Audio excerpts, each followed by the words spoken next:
कितनी मुश्किल से हमने हर चीज भले के साथ में की टाका बनाया, टाका हमारे युवा ने तोड़ दिया। जो स्नान लैट्रिन बाथरूम बनाए वो भी तोड़ दी। बोलते जो मिट्टी की दीवार बनी है वही तोड़ेंगे, वो क्यों तोड़ेंगे? मुश्किल से बनाई मिट्टी की दीवार को। अब यहाँ की सरकार को, नेताओं को, प्रशासन को आप क्या कहना चाहते हैं? जहाँ भी कोई काम होता है इनके पास बुलडोजर है, गरीबों का सत्यानाश कर रहा है। इन सरकार की षड्यंत्र रचाया गया है, लोगों को गरीबों का खून चूसने का काम कर रहा है, लेकिन विकास के नाम पे जुलूस चल रहा है। छोटू सिंह से और कलेक्टर से मैंने खुद बात की अभी, उन्होंने बोला हम कोशिश करेंगे। कोशिश क्यों करेंगे? कोशिश मत करो, ऐसे बोलो आबादी तुम्हें दिलाएंगे, पट्टा बनाएंगे तुम्हारे। एक तरफ विकास का नाम दे रहे हो, दूसरी तरफ विनाश का नाम दे रहे हो, और ये वो लोग हैं जो 80 से 100 साल बीच यहाँ रह रहे। एक तरफ राजस्थान की सरकार लगातार दलित समुदाय के जो लोग हैं उनकी प्रगति के बारे में बात करती है। सरकार बात करती है उनके आशियाने की, सरकार बात करती है उनके भूखंड की, सरकार बात करती है उन लोगों में बसी उस गरीबी को हटाने की जो पिछले लंबे समय से बनी हुई है। दरअसल पिछले दिनों जैसलमेर के मूल सागर इलाके के अंदर एक यूआईटी द्वारा कार्रवाई की गई, जिसके बाद स्थानीय लोगों में जबरदस्त तरीके का आक्रोश देखने को मिल रहा है। मेरे साथ में उसी इलाके के लोग हैं, वो आज जिला कलेक्टर को ज्ञापन देने से आए थे कि उनके घरों के ऊपर जो कार्रवाई हुई है, यूआईटी की जमीन को लेकर जो कार्रवाई हुई है, उनको वापस निरस्त कर उनके आशियाने जिस तरीके से बने हुए थे उनको वापस उसी तरीके से बनाया जाए। मेरे साथ भील समाज के कुछ नेता है। सर, क्या कुछ कहना चाहोगे? इतनी बड़ी कार्रवाई, लंबे समय से जो है इनका निवास था। मैं सबसे तो पहले ये कहना चाहता हूँ, ये स्टेट लेवल की टाइम में ये मूल सागर बसाया, मूलदास जी महाराजा थे उस टाइम मूल सागर बसा गया था। बसने के बाद में हमारी जैसलमेर से जाने वाली सम रोड में सिंगल रोड थी। सिंगल रोड के बाद में 4 लेन बनने के बाद में उस हमारी आबादी भूमि के अंदर 5 बीघा उनको स्कूल को अलॉटमेंट करी गई है। उनके बावजूद हमारी 20 बीघा जमीन इसमें 4 लेन में चली गई है।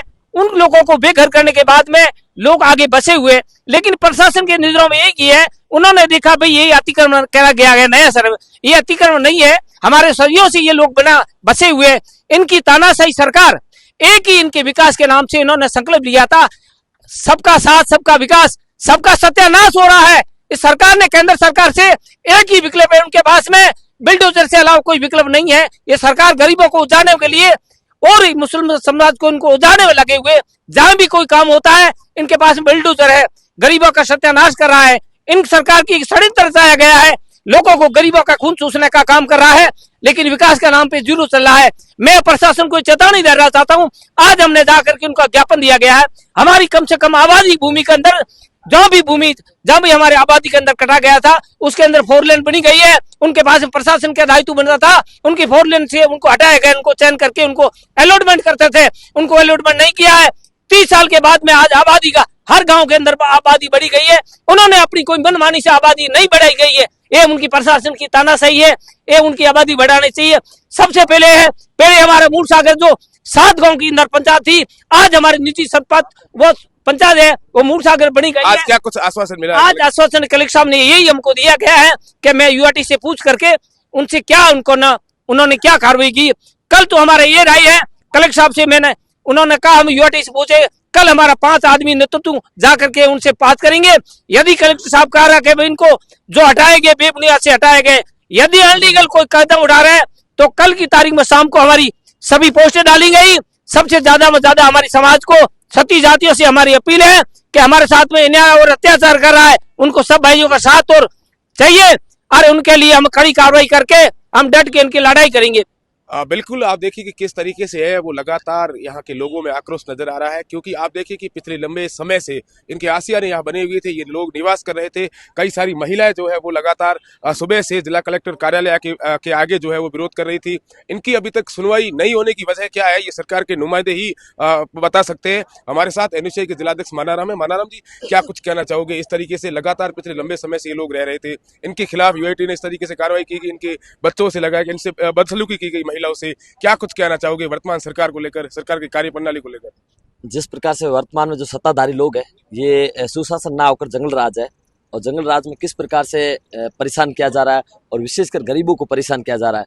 कल बिना नोटिस दिए, बिना कोई सूचना दिए 18 मार्च को यूआईटी वाले आते हैं, पुलिस प्रशासन को साथ लेकर आते हैं, जो इन बेचारे गरीबों को बने हुए जो 70, 80, 100 साल से रह रहे हैं लगातार यहाँ पर स्थानीय लोग हैं, और उनके दीवारें तोड़ी जाती है, मकान तोड़ जाते हैं, स्नान घर तोड़े जाते हैं, टांके तोड़े जाते हैं, इनके घर तोड़े जाते हैं। बड़े शर्म की बात है कि जो दिन में दैनिक जीवन अपनी मजदूरी करके ये आशियाना बनाते हैं और आप इस प्रकार से तोड़ते हैं, तो फिर ये गरीब कहाँ जाएगा। ये तो रह तो अपने भारत में रह रहे, ऐसा तो नहीं कि पाकिस्तान में रह रहे। आप वहाँ जिस प्रकार से हिंदुओं के साथ होता है या वहाँ के जिस प्रकार से लोगों के जो डॉक्यूमेंट्स है वो क्या यहाँ के हैं? क्या यूआईटी द्वारा पहले भी कुछ तरीके के नोटिस दिए गए?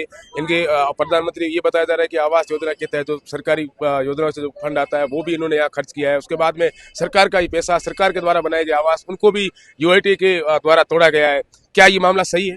ये मामला सही है। जो हमारे आदरणीय प्रधानमंत्री द्वारा जो आवासीय योजना चलाई गई है, एक तरफ तो आप आवास दे रहे हो और दूसरी तरफ यही बुलडोजर पीला पंजा लेकर इनका तोड़ रहे। एक तरफ विकास का नाम दे रहे हो, दूसरी तरफ विनाश का नाम दे रहे हो। और ये वो लोग हैं जो 80 से 100 साल बीच यहाँ रह रहे। इनके आधार कार्ड, मूल निवास, जाति प्रमाण पत्र सब यहीं के है, मूल सागर के है। और इनके साथ जो गलत हुआ है, ये आज तो हम कलेक्टर को ज्ञापन देकर अल्टीमेटम दे रहे हैं। मुझे तो ये लग रहा है कि कलेक्टर और एसडीएम की मिली भगत ना हो। जिस प्रकार से एसडीएम साहब खुद इनके साथ आया था, तो उनको ये चीजें ध्यान में रखनी चाहिए कि पहले हम नोटिस दे। किसी प्रकार इनको ना नोटिस दिया गया, ना किसी प्रकार की सूचना दी गई। और जैसे आते इनके तोड़ दिए गए। जो बेचारे घर पे थे ही नहीं, मजदूर थे, उनके सीधे मकान तोड़ दिए गए। बड़े दुख की बात है। बिल्कुल, कुछ महिला है, किस तरीके से कार्रवाई हुई? आप कल कहाँ थी? क्या कुछ सूचना दी गई आपको यूआईटी द्वारा? क्या कुछ कहा गया और उसके बाद में अब कार्रवाई हुई है? प्रशासन को, यहाँ के नेताओं को क्या कुछ संदेश देना चाहोगी आप? आज मैं शर्म छोड़ के बोलना चाहती हूँ मेरे ससुर जी के सामने। बहुत बुरा लग रहा है मुझे, पर क्या करें। हमारे छोटे छोटे बच्चे हम घर पे छोड़ गए और मशीनें आके बुलडोजर चलाने लगे हमारे घर पे। तो यूआईटी की ऐसी गलती, हमें 2-3 दिन पहले बोलना जरूरी था कि बोले यूआईटी आ रही है या नहीं आ रही। उनको बोलना तो जरूरी था। ये कैसा नहीं है, हमें बोला नहीं। इन ऐसे आके मशीनें लगा ली। हमारे बच्चों को छोटे छोटे जो कुछ हो जाता था, घर तो हम दीवारें फिर से बना लेते हैं। हमारे बच्चों को भरपाई कौन करता है? कितनी मुश्किल से हमने हर चीज भले के साथ में की। टाका बनाया, टाका हमारे यूआईटी ने तोड़ दिया। जो स्नान लैट्रिन बाथरूम बनाए वो भी तोड़ दी। बोले जो मिट्टी की दीवार बनाई वही तोड़ेंगे। वो क्यों तोड़ेंगे? मुश्किल से बनाई मिट्टी की दीवार, गोबर लाते हर चीज करके मुश्किल से बनाते वो दीवार तोड़ी। वो दीवार में ऐसे बनाया, सास ससुर सामने होते तो घूंघट निकालने के, तो दिन पूरे ऐसे करते नहीं घूम सकती, इसलिए तो हमने दीवार निकाली। वो दीवार हमारी तोड़ दी। टाका बना था पानी का पीने के लिए, हम दूर से पानी लाते, इसलिए हम टाका खुद बनाया पैसे इकट्ठे करके। वो हमारा टाका तोड़ दिया। लैट्रिन बाथरूम बने हुए थे वो तोड़ दिए यूआईटी वालों ने। मुझे कुछ नहीं चाहिए। हमें कितने टाइम से रह रहे थे आप? हमको 2 साल से रह रहे हम। हमारी मांगे तब हमारे ससुर जी उनके साथ रहते थे। दादी ससुर जी होते थे जो उनके साथ रहते थे मूलसागर गांव में, जो बाग होता था उनके पास ही 2 साल पहले। हमारे ससुर जी हमें कहा। अब यहाँ की सरकार को, नेताओं को, प्रशासन को आप क्या कहना चाहोगे? मैं ऐसे कहना, हमें कुछ नहीं चाहिए। हमें आबादी जो हमारी बनी वो आबादी चाहिए। हमें कुछ नहीं चाहिए। आबादी हमारी बढ़ाओ, आबादी हमें चाहिए और हमें कुछ नहीं चाहिए। बस हमारी मांग यही है। माँ की कहना चाहो प्रशासन? मान ये चाहिए बतावे वो ना कि ये आबादी बतावे। खाली मुल्का बारे था पटा बरो ना भी तो क्या मारे के कि वो पिली खाड़ो वो की कहो कि धक्का दे दे मना डोकरे ना नीचा नखे ताबरिया से पेड़ो रड़े करे के मोर गोए मारे मोना मारे मेन मधुर माते पेड़ो कोई को था वो आया माडे आए पुगार ताबरो ने धक्का दे दे नीचा नख नखाए मोनो की करो गांव मोदी बातोड़ी थी जिकर भीत नख वो खोड़ी करी। हमारे छोटू सिंह से हमारी मांग है। छोटू सिंह से मांग है हमारी आबादी बढ़ाए। छोटू सिंह से और कलेक्टर से मैंने खुद बात की अभी। उन्होंने बोला हम कोशिश करेंगे। कोशिश क्यों करेंगे? कोशिश मत करो, ऐसे बोलो आबादी तुम्हें दिलाएंगे, पट्टा बनाएंगे तुम्हारे। कलेक्टर साहब बोलो, ऐसा बोलो। कलेक्टर से मैंने खुद बात की, उन्होंने बोला कोशिश करेंगे। कोशिश क्यों करें? हम कितने दिनों से परेशान हो रहे हैं। नहीं जब हमारी मांग हुई तो हम यहाँ धरना लगा के यहाँ बैठेंगे। बस हमारी मांग यही है, हमें यहाँ बैठना पड़ेगा।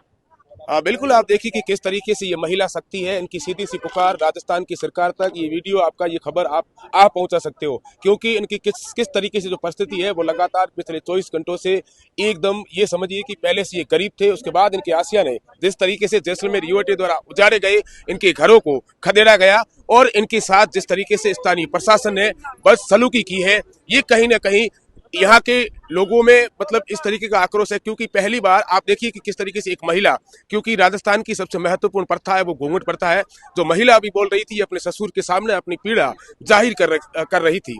देखने वाली बात ये होगी कि जिम्मेदार लोग जो परिवार से संबंध रखते हैं, जो अपने बीवी बच्चों अपने रिश्तेदारों से संबंध रखते हैं, तो कहीं ना कहीं इनकी जो पीड़ा है वो अधिकारी, वो जिम्मेदार लोग, वो जिम्मेदार मंत्री और स्थानीय नेता सुनने का प्रयास करेंगे।